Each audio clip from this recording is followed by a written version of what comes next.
but a hexagonal cylinder. Against the blackness of space, the rotating sides reflected the sun's light in sharp, glittering bursts. The solar mirrors flared out from one end like the skirts of a girl at her first dance. Stabilizers, antennae dishes, hand grips, tool racks, and airlocks protruded from a surface already lumpy with an uneven layer of porous moon rock, limpsch, courtesy of colony control, or lunar insulating material for space habitats. Acronyms are colony control's life. Home again, jiggity-jig. Home was Ellfive, and Ellfive was the first of two planned space colonies circling Lagrange Point 5, maintaining a stable orbit between the conflicting gravitational poles of Terra, Luna, and Sol, traveling 60 degrees ahead of Luna as the third point of an equilateral triangle, of which the other 2 points are Terra and Luna. I had to swallow hard. The sheer immensity of the mere idea of Ellfive, when I had time to think about it, made me feel the size of a gnat, and about as significant. But home is where, when you have to go there, they have to take you in, gnats and all.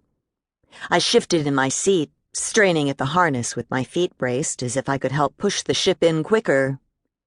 Crip warped in closer to the North Cap, its 6.5-kilometer diameter dwarfing the Taylor, and the transmitter erupted with the traffic alert whistle that sounded like the combined efforts of a stall signal on a Super Cub, air squeaking out of a balloon, fingernails scraping on a blackboard, and teeth biting down on aluminum foil. Cockpit crews hate the whistle, and curse me en masse for requiring its installation on every ship doing business with Ellfive. But it is a clamor impossible to ignore, and so admirably serves its purpose. "Ahoy the Taylor! Ahoy the Taylor! This is Ellfive Traffic Control." "Go ahead, Control," Ariadne responded from the navigator's console.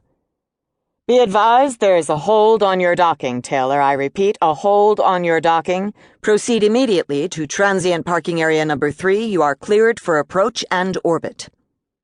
Ariadne swore roundly and fluently, the harsh words sounding worse in her musical contralto, and looked around at Crip. "Ellfive Control, this is Captain Young, commanding the Taylor. What's the problem, Bolly?" he said. Over his shoulder, I watched him bring up the approach vectors for the warehouse ring on his screen and punch in the coordinates. The maneuvering thrusters kicked in, sounding like incoming mortar fire outside the hull. The old girl shuddered once in protest and began changing direction slowly. "I say again, Bolly," Crip repeated. "What's the problem? Are we early?" "No, you're not early, Crip. The Thunderbird is late and the hangar lock won't be free for at least another hour." I could see Crip's shoulders stiffen, but his voice remained calm. "Ellfive Control, you are aware that we have the boss on board?" The traffic controller's voice was no less grim than his own. "We know, Crip. The Thunderbird's captain insists she is unable to pull back from the lock for another hour." In moments we were stationary, floating free in Park 3, still 16 clicks from home. Crip hushed his mic and swiveled his seat to speak to me.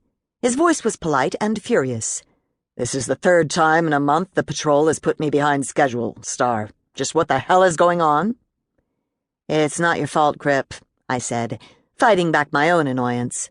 Annoyance does not sit comfortably on top of a hangover in zero gravity. It doesn't have anything to do with you. He looked at me, frowning, but his crew was there, so he said merely, "We could rustle up a solar scooter for you." I shook my head and immediately regretted it. "I'll ride in with you." I sat back in that Iron Maiden of a jump seat and tried to get comfortable. Unfortunately, the Taylor had not been built with my comfort in mind. The entire vehicle was 125 meters long and looked like the bishop piece from a chess game, with an aft pusher plate that was 57 meters across. We rode up front, with the freight modules between us and the fuel storage, and the freight modules and fuel storage and the pressure plate between us and ignition. It never felt like nearly enough of a safety margin.